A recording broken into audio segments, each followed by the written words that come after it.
Welcome back to Two Up Front. This is Simon. Baxter had to step out of the studio for a bit, and I am here with a very special guest today, Fatai Alashe. Fatai of the San Jose Earthquakes, welcome to the show. Thank you, man. Appreciate it. Thanks for having me on. Absolutely. So, Fatai, you've got a pretty good start there with the Earthquakes this season in MLS, but of course, before the season started, you were dealing with an injury. Just wondering how you're doing with your recovery. Looks like it's going well, but just like to get an update. Yeah, definitely. I'm doing a lot better now. Obviously it was a long preseason with the surgery and whatnot, but I'm starting to get back into things. Got to play in the last few games, so that was obviously really positive for us. I'm starting to feel closer and closer to 100% every day. I think one of my biggest things right now is just being able to get my fitness back. I think I'm still a little short on that. 90 minutes is tough still at this point for me, but I think that's coming, and that's something that'll come over time as I continue, working through these games and building that base. So overall, it's gone pretty well, and I'm excited to be back. If I'm looking at the stats right here, you've started 3 out of the 4 games. Is that correct? Yeah.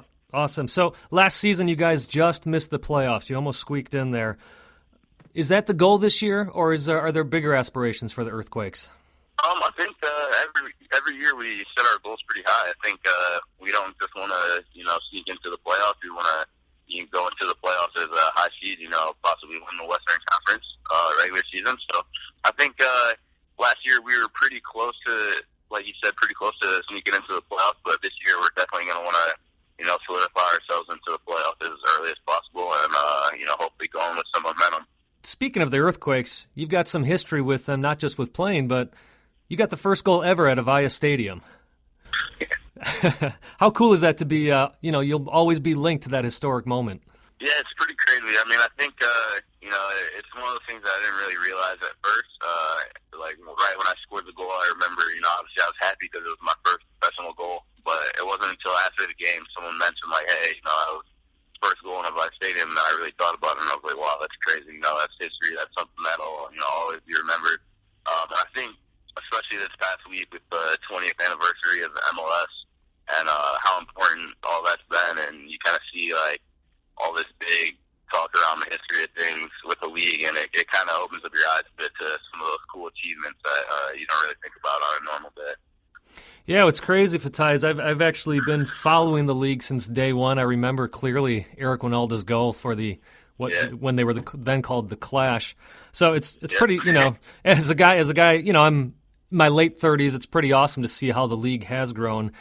But on top of that, not just the growth of the league itself, but to see young players like yourself, you're only 22 years old, excelling in this league. It really, it's an exciting thing to see.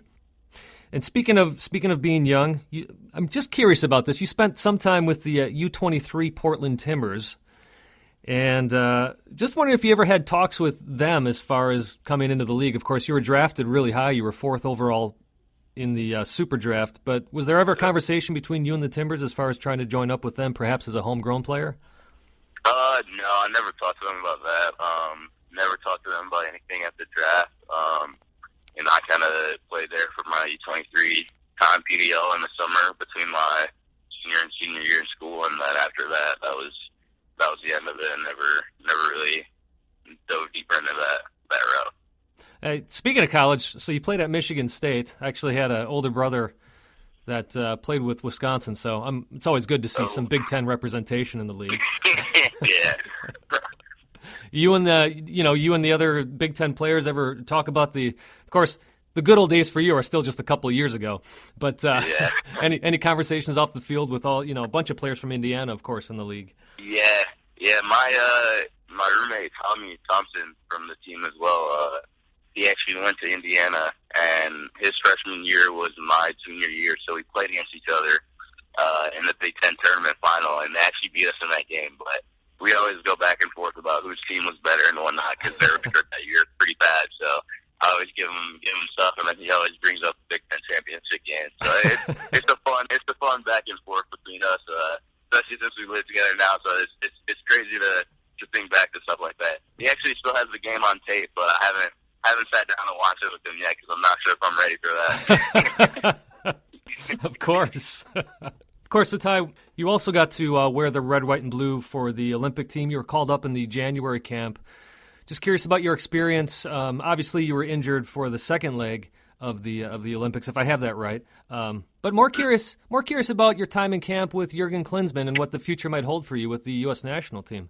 Yeah, so I never actually went to January camp. I ended up getting surgery like a week after the camp started, so I had to deny the call up and hold myself out of it in order to get myself ready. Sure. And be able to have surgery in time for the earthquake season. So that was a little bit disappointing. Obviously, you get an opportunity like that, you would like to at least be able to go and see what you can do, test yourself, against some of the best players in the country. But that's something that try to stay positive about, and hopefully there will be more January camps out there for me to be able to go to and see how that goes in the future.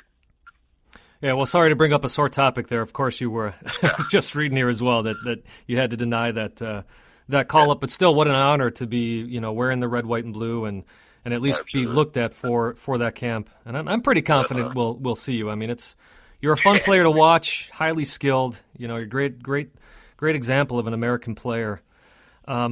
So I'd like to go back to the Earthquakes here for a moment. We kind of touched on this a little bit, but what do you think the Earthquakes have to do this year to get over the hump, get in the playoffs, and perhaps, as you said, win the Western Conference title, and who knows, maybe MLS Cup this year?